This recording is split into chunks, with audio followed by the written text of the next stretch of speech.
And he was angry, I mean, out of control angry a little bit. And I called him over and I whispered to him.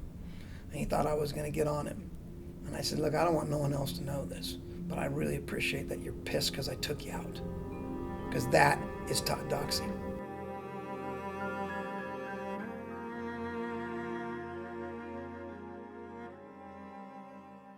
He was mad because he wasn't getting playing time. That's what I remember the best thing about him. He wasn't disrespectful mad. He was just mad. I want to play. Give me a chance. And I love kids that want to compete.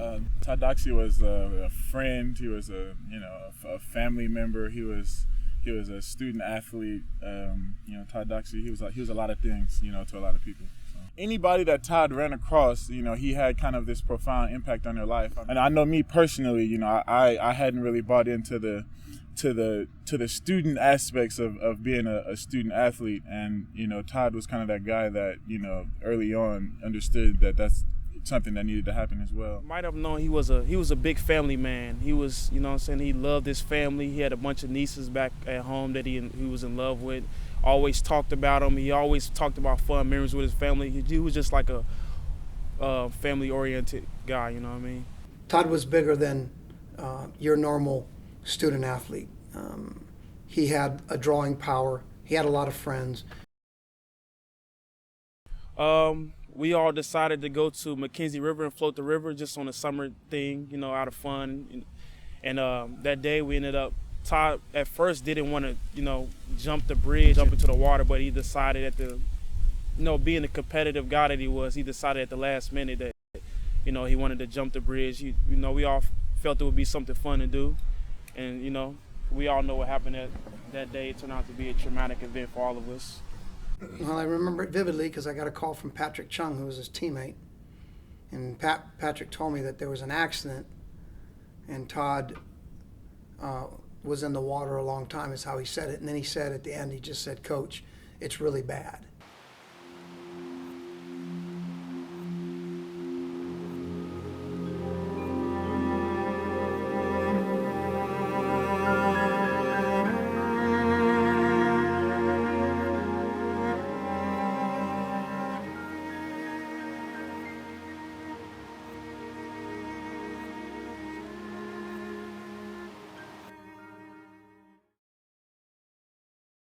They called me in and told me that basically he's going to die, and do you want to see him? I said, yeah. So I went in and he died right when I was there. And, I had to kind of sit there for a minute. But then to have to go out and tell 30 or 40 young people that their best friend is dead. And so when I came out and told him, all I said was, Todd's dead. I didn't say he died. I just said Todd's dead. I still think about that over and over again.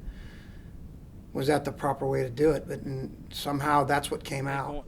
The days leading up to it, it seemed like his, demeanor changed in a sense, but it seemed like it changed in a positive manner, like, like he was going to a better place. Todd's death, it scarred me in a way that like a vaccination scars you. It prepares you for other types of pains in life. We lost Todd and that really hurt. And from there, it's kind of like I've become more resilient to different things, kind of. A lot of the guys on the team, we all made it a point to get tattoos. Just to remember our friend of ours, a good friend of all of ours.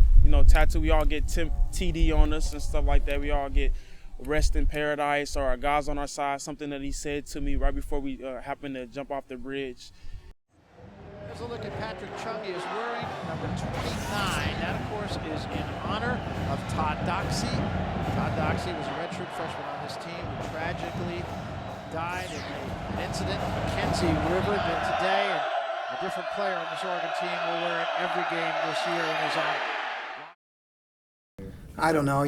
The greatest deal I have for Todd is, if you ever knew his grandmother, Gladys Doxey.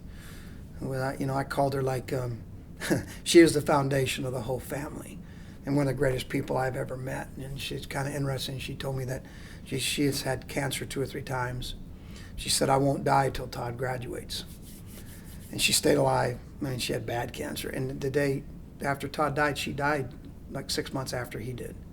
But the greatest moment was to see those guys together, to see the grandmother and him, the way he respected and cared for her.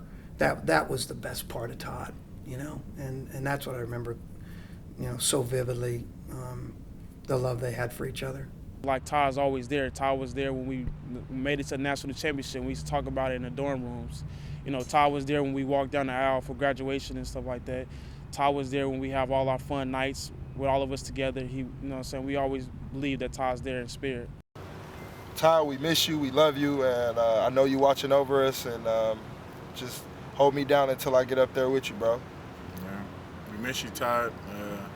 You know, keep watching over us. You know, keep helping us out, everyday life things, man. We love you.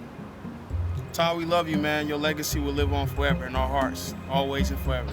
TD 29. Todd Doxey was a character guy. Todd Doxey. Guy. Yeah.